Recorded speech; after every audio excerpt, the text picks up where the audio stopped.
Good morning. I am talking to you from Goa. I just arrived last night, and already I gotta tell you, this place has such a different feel from the rest of India that I have visited. But I guess that kind of makes sense because I've been in Rajasthan for the last 2 weeks, which is a semi-arid state. And now I'm looking at these big waves from the Arabian Sea. So here, let me flip this around and I'll show you. So right now we're looking at, nice big waves right here. And then if I go to the right, you can kind of see over here where we have these beach restaurants along with just endless lounge chairs. In the distance, I see tents that are set up. There's a fishing boat that just came in. Over here to our left, he just recently cast out that net. I don't know if you can see it in the distance there. And then over to the left from there, there are quite a number of boats that I guess people live on them. But anyway, back over to the right here, there's some mountain in the distance, or maybe large hill in the distance. But yeah, this place, it has such a different vibe than what I'm used to. Last night, I went walking to go to a restaurant, and I'm passing, a KFC, a Pizza Hut, a Domino's. I'm passing liquor stores. I'm passing shops that I would normally find like, maybe in a mall in the U.S. So it's only 9:30 in the morning, and yet the beach itself is getting kind of crowded. But that's okay, because what I want to also do is explore the city a little bit. Oh, interesting. I'm not used to seeing ladies bathing in saris and kurtas. Anyway, so Goa itself used to be a Portuguese colony before it was made part of India, and there's a definite Catholic influence here. And so one thing I want to do is explore the large old churches that are in the city. So I'm going to be doing that now.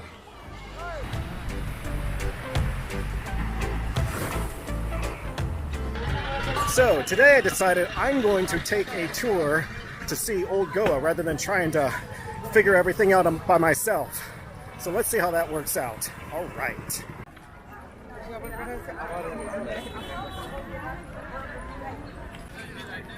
Okay guys, so I'm standing in front of Basilica of Bone Jesus, which means infant Jesus or baby Jesus.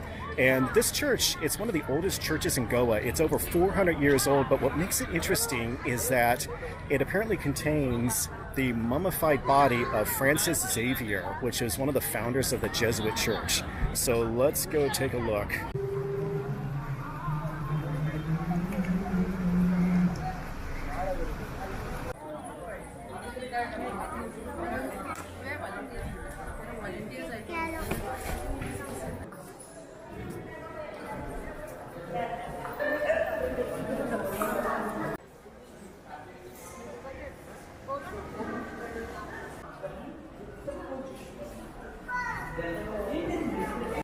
Oh look, it says your offerings. Oh, you mean Danpatra, which means donation in Hindi? Yeah, I learned that back in Rishikesh when I thought a deity was named Danpatra. Okay, I'm moving on.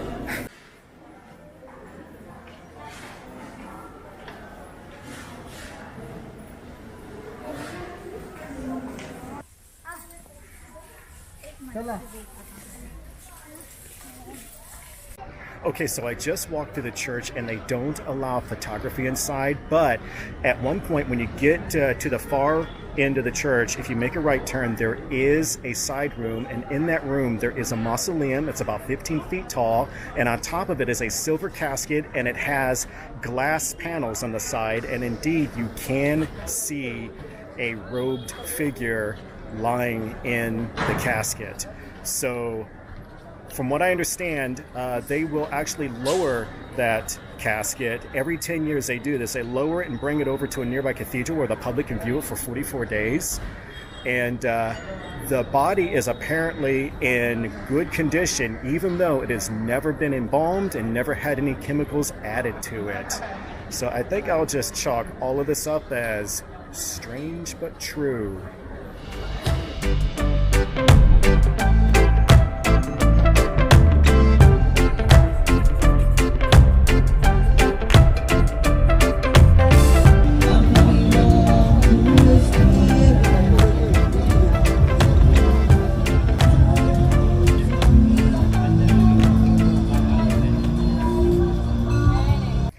Okay, I am at a cathedral called Se Cathedral, and this is the largest cathedral in Goa.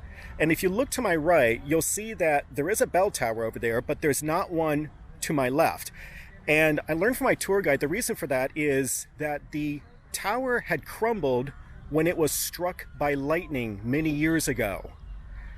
Okay, you guys might remember back when I was in Delhi, I talked about something similar that happened to a large tower called Qutub Minar, where the top of the tower was struck by lightning and it caused it to collapse. What is the deal with lightning in India? I don't know, but I tell you what, the next time it rains here, I am going indoors.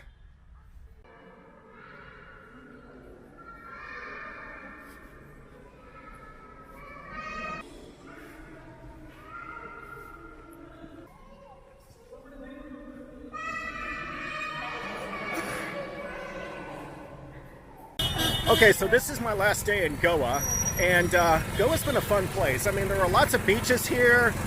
There's also a lot of history here, especially with the fact that it used to be a Portuguese colony, and therefore we see a lot of churches and cathedrals as a result of that. I learned from my tour operator that they actually at one time had over 28 different orders of Roman Catholicism here that were represented in Goa many years ago, about 400 to 500 years ago. So it definitely has a history angle. The only thing I kind of didn't like is in order to get from one place to another, you either have to ride in a crowded bus or you have to take a very expensive taxi. So, oh well, that's what it is.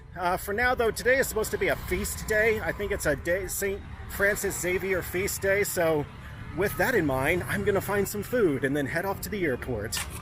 Hey guys, so I am at Goa Airport right now, and before I end this video, I just want to talk about something that's had an impact on me while I was preparing for my trip to India. And so for this video, I want to talk about a performance that was done back in 2014 by a popular singer in India. His name is Pritam Chakraborty, and back then he attended an award ceremony at, of all places, Tampa. And what was cool about it is that his performance, he was accompanied by a country bluegrass band, as he puts it, from Nashville, Orlando, and Tampa, and he also featured a gospel chorus from Tampa. So what makes it really cool is that it's actually a series of I think 2 or 3 songs, but they're all sung in Hindi, and the subtitles are also in Hindi, but that's okay. You still get the feeling of the song, and it's just really cool to hear this kind of music in Hindi. I got a real kick out of it. You may too. Anyway, I've got the link below, and I'll end this video with that. See you in the next video.